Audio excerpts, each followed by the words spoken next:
Darya Alexandrovna, getting the message, simply sighed over the ruble wasted on it, and understood that it was an after-dinner affair.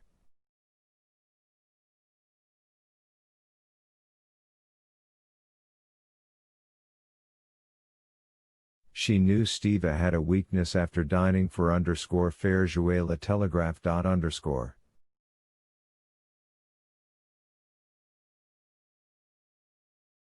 Everything, together with the excellent dinner and the wine, not from Russian merchants, but imported direct from abroad, was extremely dignified, simple, and enjoyable.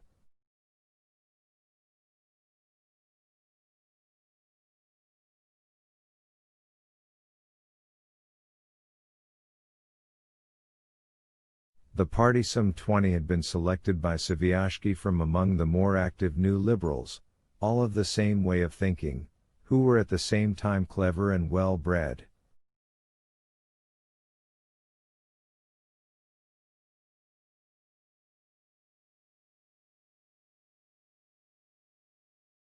They drank, also half in jest, to the health of the new marshal of the province, of the governor, of the bank director, and of our amiable host.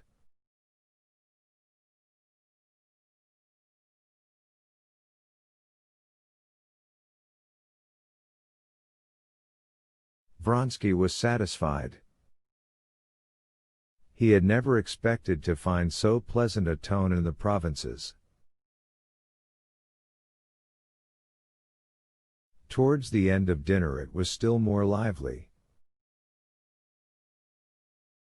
The governor asked Vronsky to come to a concert for the benefit of the Servians which his wife, who was anxious to make his acquaintance, had been getting up.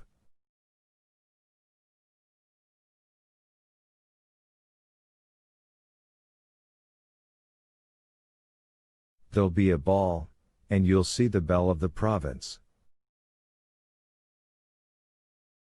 Worth seeing, really. Not in my line, Vronsky answered.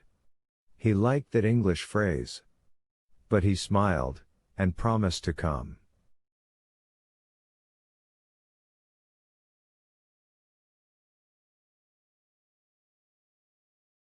Before they rose from the table, when all of them were smoking, Vronsky's valet went up to him with a letter on a tray.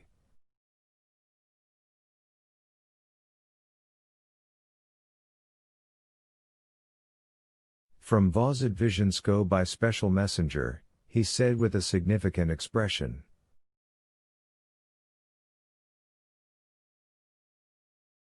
Astonishing. How like he is to the deputy prosecutor Sventitsky, said one of the guests in French of the valet, while Vronsky, frowning, read the letter.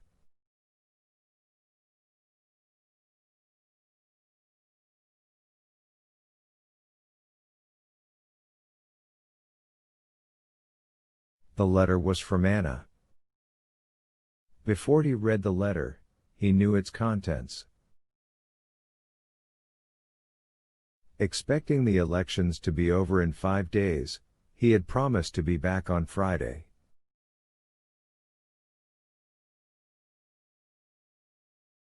Today was Saturday, and he knew that the letter contained reproaches for not being back at the time fixed.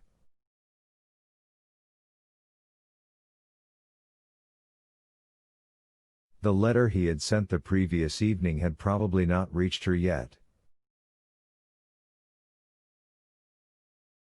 The letter was what he had expected, but the form of it was unexpected, and particularly disagreeable to him.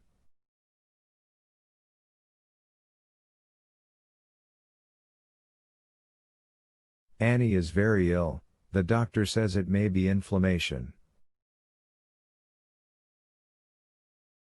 I am losing my head all alone. Princess Varvara is no help, but a hindrance. I expected you the day before yesterday, and now I am sending to find out where you are and what you are doing.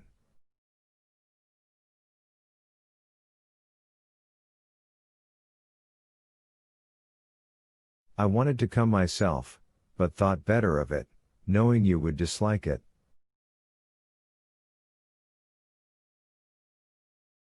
Send some answer, that I may know what to do. The child ill, yet she had thought of coming herself. Their daughter ill, and this hostile tone.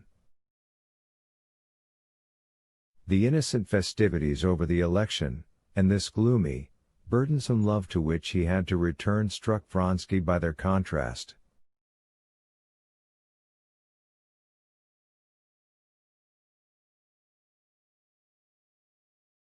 But he had to go, and by the first train that night he set off home. Chapter 32. Before Vronsky's departure for the elections, Anna had reflected that the scenes constantly repeated between them each time he left home might only make him cold to her instead of attaching him to her, and resolved to do all she could to control herself so as to bear the parting with composure.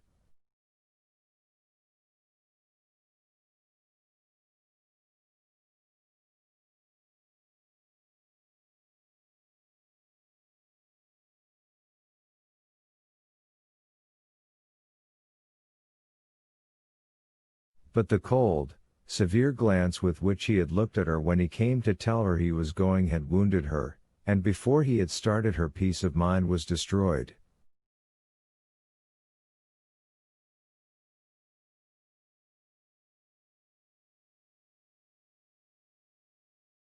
In solitude afterwards, thinking over that glance which had expressed his right to freedom, she came, as she always did, to the same point, the sense of her own humiliation.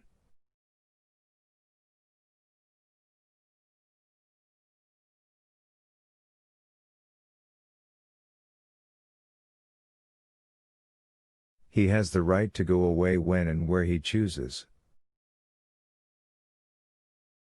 Not simply to go away, but to leave me. He has every right, and I have none. But knowing that, he ought not to do it. What has he done, though? He looked at me with a cold, severe expression. Of course that is something indefinable, impalpable, but it has never been so before, and that glance means a great deal, she thought. That glance shows the beginning of indifference.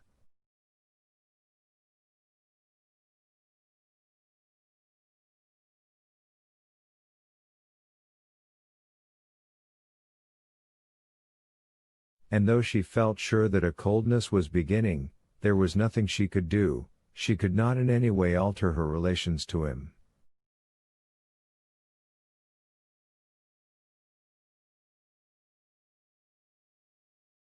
Just as before, only by love and by charm could she keep him.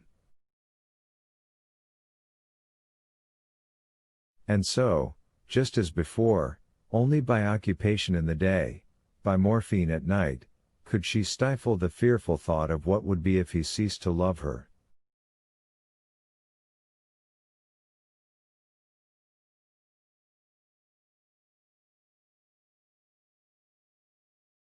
It is true there was still one means, not to keep him, for that she wanted nothing more than his love, but to be nearer to him, to be in such a position that he would not leave her.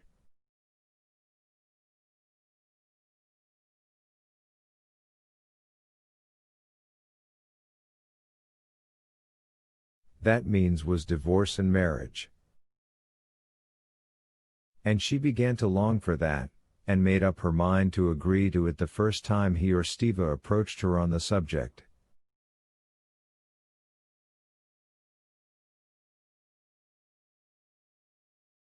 Absorbed in such thoughts, she passed 5 days without him, the 5 days that he was to be at the elections.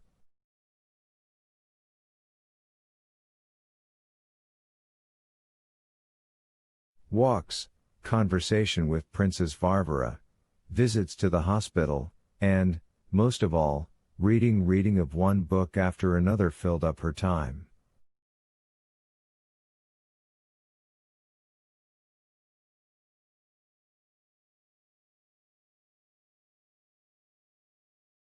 But on the 6th day, when the coachman came back without him, she felt that now she was utterly incapable of stifling the thought of him and of what he was doing there. Just at that time her little girl was taken ill.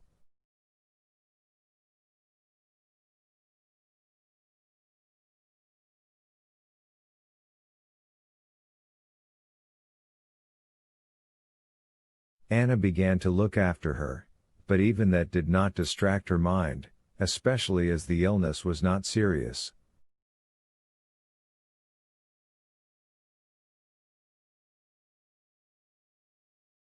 However hard she tried, she could not love this little child, and to feign love was beyond her powers.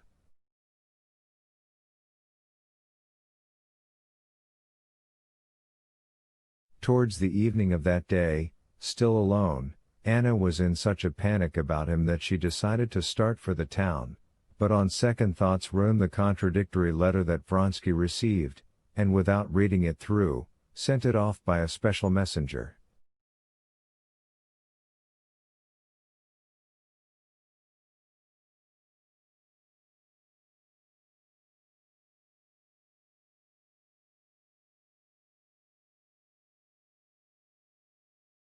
The next morning she received his letter and regretted her own.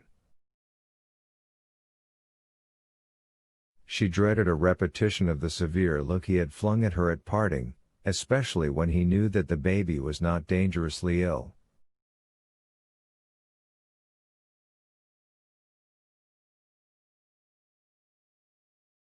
But still she was glad she had written to him.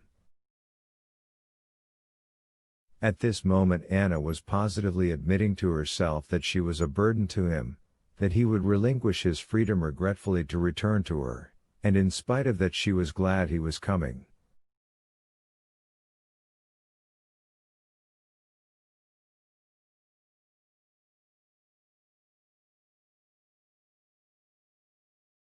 Let him weary of her, but he would be here with her, so that she would see him, would know of every action he took.